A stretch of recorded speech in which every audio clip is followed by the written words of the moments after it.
നമസ്കാരം സുഹൃത്തുക്കളെ, tips and ട്രിക്സിലേക്ക് ഏവർക്കും സ്വാഗതം. +2 അടിസ്ഥാന യോഗ്യതയുള്ള പരീക്ഷകളുടെ പ്രിലിമിനറി എക്സാമിൻ്റെ സിലബസ് PSC ഇന്ന് പബ്ലിഷ് ചെയ്തിരിക്കുകയാണ്.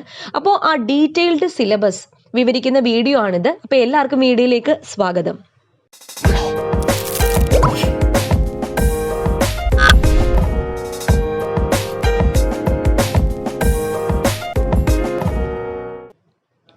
അപ്പോൾ ഇന്നാണ് PSC +2 അടിസ്ഥാന യോഗ്യതയുള്ള പ്രിലിമിനറി എക്സാമിൻ്റെ പ്രാഥമിക പരീക്ഷയുടെ സിലബസ് പുറത്തിറക്കിയത്. അപ്പോൾ അതിൽ ഏതൊക്കെ മേഖലകളാണ് ഉൾപ്പെട്ടിട്ടുള്ളത് അതിൻ്റെ ഡീറ്റെയിൽ ആയിട്ടുള്ള ഒരു വീഡിയോ ആണ്. അപ്പോൾ നോക്കാം. ആദ്യമായിട്ട് ചരിത്രത്തിൽ കേരളം ഡീറ്റെയിൽ ആയിട്ട് തന്നെ പഠിക്കാനുണ്ട്. അതായത് യൂറോപ്യന്മാരുടെ വരവ്, യൂറോപ്യന്മാരുടെ സംഭാവന, മാർത്താണ്ഡവർമ്മ മുതൽ ശ്രീ ചിത്തിര തിരുനാൾ വരെ തിരുവിതാംകൂറിൻ്റെ ചരിത്രം, സാമൂഹ്യ മത നവോത്ഥാന പ്രസ്ഥാനങ്ങൾ, കേരളത്തിലെ ദേശീയ പ്രസ്ഥാനങ്ങൾ, കേരള ചരിത്രത്തിൻ്റെ സാഹിത്യ സ്രോതസ്സുകൾ, ഐക്യ കേരള പ്രസ്ഥാനം, 1956 ശേഷമുള്ള കേരളത്തിൻ്റെ സാമൂഹ്യ രാഷ്ട്രീയ ചരിത്രം. അപ്പോൾ കേരളത്തിൻ്റെ ചരിത്രം കംപ്ലീറ്റ് ആയിട്ട് പഠിക്കാനുണ്ട്. കേരളം. രണ്ടാമത് ഇന്ത്യയാണ്. ഇന്ത്യ മധ്യകാല ഭാരതം. അപ്പോൾ നമ്മുടെ ഈ 10th ലെവൽ പ്രിലിമിനറി എക്സാമിൽ ഒഴിവാക്കിയൊരു ടോപ്പിക്കാണ് ഈ മധ്യകാല ഭാരതം. അത് 12th വന്നിട്ടുണ്ട്. രാഷ്ട്രീയ ചരിത്രം, ഭരണപരിഷ്കാരങ്ങൾ, സംഭാവനകൾ, ബ്രിട്ടീഷ് ആധിപത്യം, ഒന്നാം സ്വാതന്ത്ര്യ സമരം, ഇന്ത്യൻ നാഷണൽ കോൺഗ്രസിൻ്റെ രൂപീകരണം, സ്വദേശി പ്രസ്ഥാനം, സാമൂഹ്യ പരിഷ്കരണ പ്രസ്ഥാനങ്ങൾ, വർത്തമാന പത്രങ്ങൾ, സ്വാതന്ത്ര്യ സമര ചരിത്രകാലത്തെ സാഹിത്യവും കലയും, സ്വാതന്ത്ര്യ സമരവും മഹാത്മാഗാന്ധിയും, ഇന്ത്യയുടെ സ്വാതന്ത്ര്യാനന്തര കാലഘട്ടം, സംസ്ഥാനങ്ങളുടെ പുനഃസംഘടന, ശാസ്ത്ര വിദ്യാഭ്യാസ സാങ്കേതിക മേഖലയിലെ പുരോഗതി, വിദേശ നയം, 1951 ശേഷമുള്ള രാഷ്ട്രീയ ചരിത്രം. അടുത്തത് ലോകം. അപ്പോൾ ലോകം നമ്മൾ 10th ലെവൽ എക്സാമിൻ്റെ പ്രിലിംസിലില്ലായിരുന്നു. ഇവിടെ ലോകം ഉൾപ്പെടുത്തിയിട്ടുണ്ട്. അപ്പോൾ ഇംഗ്ലണ്ടിലെ മഹത്തായ വിപ്ലവം, great revolution of England, American സ്വാതന്ത്ര്യ സമരം, ഫ്രഞ്ച് വിപ്ലവം, റഷ്യൻ വിപ്ലവം, ചൈനീസ് വിപ്ലവം, രണ്ടാം ലോക മഹായുദ്ധത്തിൻ്റെ രാഷ്ട്രീയ ചരിത്രം, ഐക്യരാഷ്ട്ര സംഘടന, മറ്റ് അന്താരാഷ്ട്ര സംഘടനകൾ. ഇത്രയാണ് ലോകത്തിൽ വരുന്നത്. അടുത്തത് ജോഗ്രഫി. ഭൂമിശാസ്ത്രത്തിലേക്ക് വന്നാൽ ഭൂമിശാസ്ത്രത്തിൻ്റെ അടിസ്ഥാന തത്വങ്ങൾ, ഭൂമിയുടെ ഘടന, അന്തരീക്ഷം, പാറകൾ, ഭൗമോപരിതലം, അന്തരീക്ഷമർദ്ദം, കാറ്റും താപനിലയും ഋതുക്കളും, ആഗോള പ്രശ്നങ്ങൾ, ആഗോള താപനം, വിവിധ തരം മലിനീകരണങ്ങൾ, മാപ്പുകൾ, ടോപ്പോഗ്രാഫിക് മാപ്പുകൾ, അടയാളങ്ങൾ, വിദൂര സംവേദനം, ഭൂമിശാസ്ത്രപരമായ വിവര സംവിധാനം, മഹാസമുദ്രങ്ങൾ, സമുദ്രചലനങ്ങൾ, ഭൂഖണ്ഡങ്ങൾ, ലോകരാഷ്ട്രങ്ങളും അവയുടെ സവിശേഷതകളും. അടുത്തത് ഇന്ത്യയുടെ ഭൂമിശാസ്ത്രത്തിലേക്ക് വന്നാൽ ഭൂപ്രകൃതി, സംസ്ഥാനങ്ങൾ, അവയുടെ സവിശേഷതകൾ, ഉത്തരപർവ്വത മേഖല, നദികൾ, ഉത്തരമഹാസമതലം, ഉപദ്വീപീയ പീഠഭൂമി, തീരദേശം, കാലാവസ്ഥ, സ്വാഭാവിക സസ്യ പ്രകൃതി, കൃഷി, ധാതുക്കളും വ്യവസായവും, ഊർജ്ജ സ്രോതസ്സുകൾ, റോഡ്, ജല, റെയിൽ, വ്യോമ ഗതാഗത സംവിധാനങ്ങൾ. ഇനി കേരളത്തിൻ്റെ ഭൂപ്രകൃതിയിലേക്ക് വന്നാൽ ജില്ലകൾ, സവിശേഷതകൾ, നദികൾ, കാലാവസ്ഥ, സ്വാഭാവിക സസ്യ പ്രകൃതി, വന്യജീവി, കൃഷിയും ഗവേഷണ സ്ഥാപനങ്ങളും, ധാതുക്കളും വ്യവസായവും, ഊർജ്ജ സ്രോതസ്സുകൾ, റോഡ്, ജല, റെയിൽ, വ്യോമ ഗതാഗത സംവിധാനങ്ങൾ. അടുത്തത് ധനതത്വശാസ്ത്രവും പൗരധർമ്മവും. ഇപ്പോൾ ഇന്ത്യൻ സമ്പദ് വ്യവസ്ഥ, ദേശീയ വരുമാനം, പ്രതിശീർഷ വരുമാനം, ഉൽപാദനം, ഇന്ത്യൻ സാമ്പത്തിക ആസൂത്രണം, പഞ്ചവത്സര പദ്ധതികൾ, നീതി ആയോഗ്, വിവിധ ധനകാര്യ സ്ഥാപനങ്ങൾ, പ്രവർത്തനം, റിസർവ് ബാങ്ക്, പൊതുവരുമാന മാർഗങ്ങൾ, നികുതി ഇതര വരുമാനങ്ങൾ, പൊതുചെലവ്, ബഡ്ജറ്റ്, സാമ്പത്തിക നയം. പൊതുഭരണത്തിലേക്ക് വന്നാൽ സവിശേഷതകളും പ്രവർത്തന രീതിയും, ഇന്ത്യൻ സിവിൽ സർവീസ്, സംസ്ഥാന സിവിൽ സർവീസ്, ഗവേണൻസ്, വിവരാവകാശ കമ്മീഷനും വിവരാവകാശ നിയമവും, ലോക്പാലും ലോകായുക്തയും, സർക്കാർ, എക്സിക്യൂട്ടീവ്, ജുഡീഷ്യറി, ലെജിസ്ലേച്ചർ, തെരഞ്ഞെടുപ്പ്, രാഷ്ട്രീയ പാർട്ടികൾ, മനുഷ്യാവകാശ സംഘടനകൾ, ഉപഭോക്തൃ സംരക്ഷണ നിയമവും ചട്ടങ്ങളും, തണ്ണീർത്തട സംരക്ഷണം, തൊഴിലും ജോലിയും, ദേശീയ ഗ്രാമീണ തൊഴിൽ പദ്ധതികൾ, ഭൂപരിഷ്കരണം, സ്ത്രീകൾ, കുട്ടികൾ, മുതിർന്ന പൗരന്മാർ എന്നിവരുടെ സംരക്ഷണം, സാമൂഹ്യക്ഷേമം, സാമൂഹ്യ സുരക്ഷിതത്വം, സാമൂഹ്യ സാമ്പത്തിക സ്ഥിതിവിവര കണക്കുകൾ. ഇന്ത്യൻ ഭരണഘടന എടുത്തു കഴിഞ്ഞാൽ പ്രതിനിധി സഭ, ആമുഖം, മൗലികാവകാശങ്ങൾ, മാർഗനിർദ്ദേശക തത്വങ്ങൾ, മൗലിക കടമകൾ, പൗരത്വം, ഭരണഘടനാ ഭേദഗതികൾ, പഞ്ചായത്തി രാജ്, ഭരണഘടനാ സ്ഥാപനങ്ങളും അവയുടെ ചുമതലകളും, അടിയന്തരാവസ്ഥ, union list, state list, concurrent list. ഇത്രയാണ് മെയിനായിട്ടുള്ള ഭാഗങ്ങൾ ഡിവൈഡ് ചെയ്തിട്ടുള്ളത്. അടുത്ത സയൻസിലേക്ക് വരുമ്പോഴത്തേക്കും നമ്മുടെ 10th ലെവൽ സിലബസിൻ്റെ അതേ കാര്യങ്ങൾ തന്നെയാണ് ഇവിടെ കൊടുത്തിരിക്കുന്നത്. അതായത് മനുഷ്യ ശരീരത്തെക്കുറിച്ചുള്ള പൊതു അറിവ്, ജീവകങ്ങളും അപര്യാപ്തത രോഗങ്ങളും രോഗകാരികളും, കേരളത്തിലെ ആരോഗ്യക്ഷേമ പ്രവർത്തനങ്ങൾ, കേരളത്തിലെ പ്രധാന ഭക്ഷ്യ കാർഷിക വിളകൾ, കാർഷിക ഗവേഷണ കേന്ദ്രങ്ങൾ ഇവിടെ ഉൾപ്പെടുത്തിയിട്ടുണ്ട്, വനങ്ങളും വനവിഭവങ്ങളും, പരിസ്ഥിതിയും പരിസ്ഥിതി പ്രശ്നങ്ങളും. ഫിസിക്സ് ആൻഡ് കെമിസ്ട്രി സെയിം സിലബസാണ്, ഒരു മാറ്റവും ഇല്ല. ദ്രവ്യവും പിണ്ഡവും പ്രവൃത്തിയും ശക്തിയും, ഊർജവും അതിന്റെ പരിവർത്തനവും, താപവും ഊഷ്മാവും, പ്രകൃതിയിലെ ചലനങ്ങളും ബലങ്ങളും, ശബ്ദവും പ്രകാശവും, സൗരയൂഥവും സവിശേഷതകളും, ആറ്റവും ആറ്റത്തിന്റെ ഘടനയും. പിന്നെ ഇവിടെ അയിരുകൾ, ധാതുക്കൾ, മൂലകങ്ങളും അവയുടെ വർഗീകരണവും, ഹൈഡ്രജനും ഓക്സിജനും, രസതന്ത്രം ദൈനംദിന ജീവിതത്തിൽ. ഇനി കമ്പ്യൂട്ടർ സയൻസ് IT ഉണ്ട്. IT-യിൽ സിലബസ് കറക്റ്റായിട്ട് പറഞ്ഞിട്ടുണ്ട്. അപ്പോൾ basics of computer, hardware, software. ഹാർഡ്വെയറിൽ input device, output device, memory device, primary and secondary.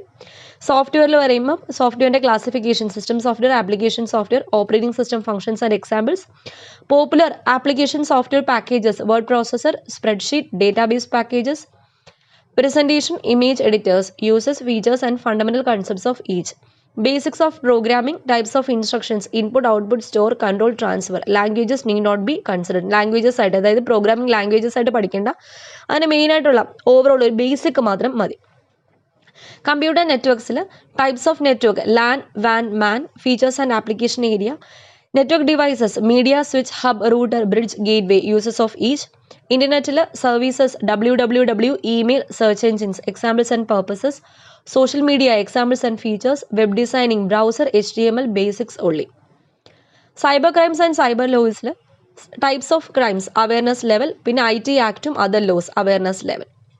ഇനി ആർട്സ്, സ്പോർട്സ് ആൻഡ് ലിറ്ററേച്ചറിലേക്ക് വരുമ്പോൾ ആദ്യം ആർട്സ്. കലയിൽ കേരളത്തിലെ പ്രധാന ദൃശ്യ ശ്രവ്യ കലകൾ, അവയുടെ ഉത്ഭവം, വ്യാപനം, പരിശീലനം എന്നിവ കൊണ്ട് പ്രശസ്തമായ സ്ഥലങ്ങൾ, പ്രശസ്തമായ സ്ഥാപനങ്ങൾ, പ്രശസ്തരായ വ്യക്തികൾ, പ്രശസ്തരായ കലാകാരന്മാർ, പ്രശസ്തരായ എഴുത്തുകാർ.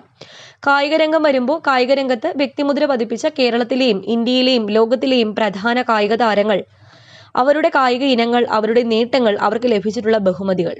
പ്രധാന അവാർഡുകൾ, അവാർഡ് ജേതാക്കൾ, ഓരോ അവാർഡും ഏതു മേഖലയിലെ പ്രകടനത്തിനാണ് നൽകുന്നത് എന്ന അറിവ്. പ്രധാന ട്രോഫികൾ, ബന്ധപ്പെട്ട മത്സരങ്ങൾ, കായിക ഇനങ്ങൾ, പ്രധാന കായിക ഇനങ്ങൾ, പങ്കെടുക്കുന്ന കളിക്കാരുടെ എണ്ണം, കളികളുമായി ബന്ധപ്പെട്ട പ്രധാന പദങ്ങൾ, ടേംസ്. ഒളിമ്പിക്സ്, അടിസ്ഥാന വിവരങ്ങൾ, പ്രധാന വേദികൾ, രാജ്യങ്ങൾ, പ്രശസ്തമായ വിജയങ്ങൾ, കായിക താരങ്ങൾ, ഒളിമ്പിക്സിൽ ഇന്ത്യയുടെ ശ്രദ്ധേയമായ പ്രകടനങ്ങൾ. Winter olympics, para olympics. Asian games, Afro Asian games, Commonwealth games, SAF games. വേദികൾ, രാജ്യങ്ങൾ, ഇന്ത്യയുടെ ശ്രദ്ധേയമായ പ്രകടനം, ഇതര വസ്തുതകൾ. ദേശീയ ഗെയിംസ് പഠിക്കാനുണ്ട്. ഗെയിംസ് ഇനങ്ങൾ, മത്സരങ്ങൾ, താരങ്ങൾ, നേട്ടങ്ങൾ, ഓരോ രാജ്യത്തിൻ്റെയും ദേശീയ കായിക ഇനങ്ങൾ, വിനോദങ്ങൾ.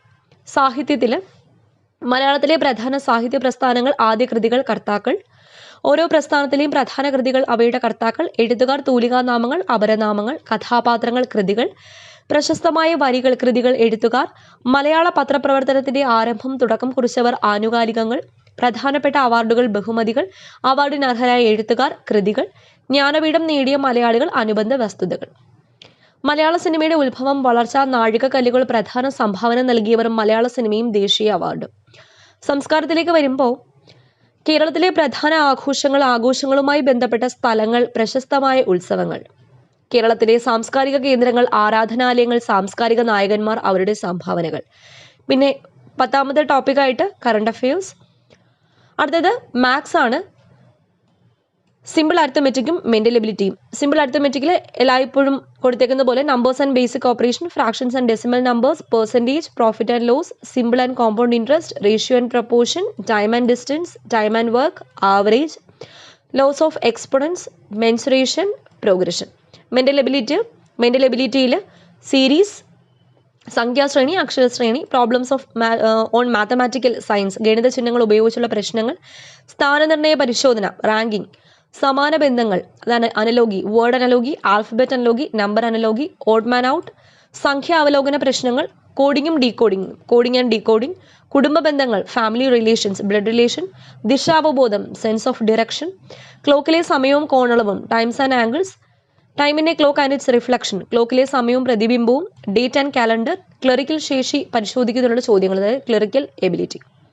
ജനറൽ ഇംഗ്ലീഷ് ഗ്രാമർ സെപ്പറേറ്റ് ആയിട്ട് കൊടുത്തിട്ടുണ്ട്, വൊക്കാബുലറി സെപ്പറേറ്റ് ആയിട്ട് കൊടുത്തിട്ടുണ്ട്.